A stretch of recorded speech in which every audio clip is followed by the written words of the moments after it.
Good day everyone! It's me again, Ma'am Romela Official. Okay, into this vlog, ang topic mo natin ay tungkol sa school supply business. Kung paano magsimula at kung magkano ang pwedeng maging puhunan.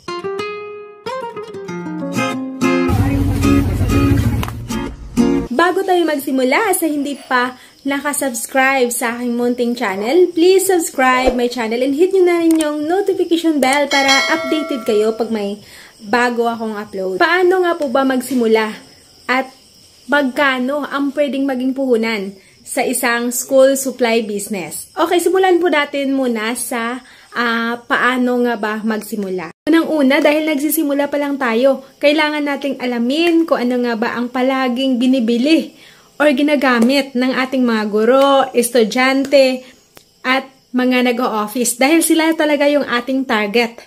At yung mga items na palaging ginagamit nila, yun ang mga items ang ating bibilhin. O yun talaga ang mga items na kailangan meron tayo. Dahil yun ang mga items na fast moving. Lalong-lalo na sa atin na nagsisimula pa lang. Pero wag natin kaligtaan na bumili rin ng mga hindi ganun ka fast moving na mga items, pero hinahanap or ginagamit ng ating mga mag-aaral, guro at mga nag-o-office. No, kailangan din natin magkaroon ng mga hindi ganun ka fast moving pero ginagamit din nila kahit kukonti lang. Nang sa ganun ay makompleto at hindi na sila pumunta pa sa iba. Maging one-stop yung iyong tindahan. School supply business ay masasabi kong maganda. Dahil ito yung business na sinisimulan ko ngayon. At nakikita ko talaga na maganda ang daloy or maganda ang takbo ng aking negosyo. So, lalong-lalo na pag may mga project, no? May mga project yung ating mga estudyante, no? Yung mga teacher, no? Meron silang mga araw na dagsa sila. No. So, maganda. Lalong-lalo na siguro pag pasukan. So, dito tayo sa kung magkano nga ba ang pwedeng maging puhunan sa negosyong school supply business. Okay. So, sa akin, no, puhunan ko sa school supply lang lahat, ha. Hindi kasama yung mga dinagdag kong mga bag, ganon. So, sa school supply lang lahat, no, nasa 30 to 50K yung pinuhunan ko. So, dahil nag-ano ako meron ako mga suki na binibenta din sa kanilang barangay, gano'n, no? Sa kanilang bahay, no? Nagbebenta ng mga school supplies. So, binibigay natin ng wholesale sa kanila. So, kaya may plano pa nga akong magdagdag pa ng puhunan, no, para sa aking school supply dahil parami ng parami yung aking mga suki. Dahil alam nyo naman na meron akong iba pang tindahan na mga sari-sari store. So, sa doon ay meron tayong mga suki. So, nire-recommend ako sa kanila yung aking paninda or yung bago kong negosyo. Kaya, doon sila kumukuha sa akin ng mga pangangailangan, ng mga suki din nila. Kung tatanungin nyo naman kung saan ako kumukuha ng mga supply ko o yung mga binibenta kong school supply, doon ako kumukuha sa kung sino at kung saan mababa. Kahit sino or kahit saan, basta mababa yung kanyang presyo. Kasi mahilig ako mag-compare ng mga price, no. Pinupuntahan ko halos lahat ng mga supplier, no.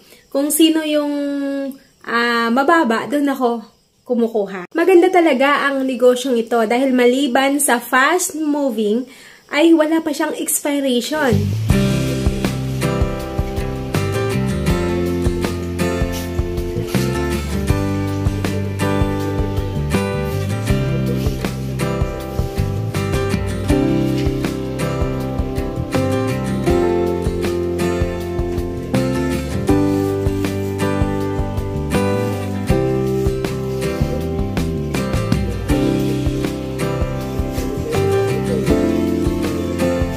Ano nga po ba ang mga dapat mong iwasan para hindi ka basta-basta malugi sa iyong panindang school supply? So, unang-una, iwasan mong matapunan ng tubig ang iyong panindang school supply. Lalong-lalo na sa mga papel, mga notebook. Pag yan natapunan ng tubig or natuluan ng tubig ulan or something mga ganyan, no? Or soft drinks or ano man dyan matapunan yung paninda mo.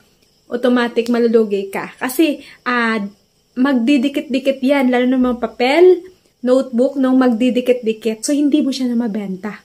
So, kailangan iwasan mo talaga ang tubig dyan sa iyong panindang school supply. Iwasan mo din madumihan. Kasi like bond paper, no? Pag yan nadumihan, hindi mo na yan mabibenta. Walang bibili dyan pag madumihan.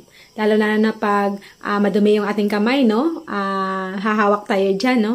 Pag yan, binigay mo sa customer, no? Hindi yan tatanggapin, no? Papalitan yan ng malinis. Kaya iwasan mo din ang madumi. Kailangan panatilihin mong malinis ang iyong area ng school supply or yung iyong mga items.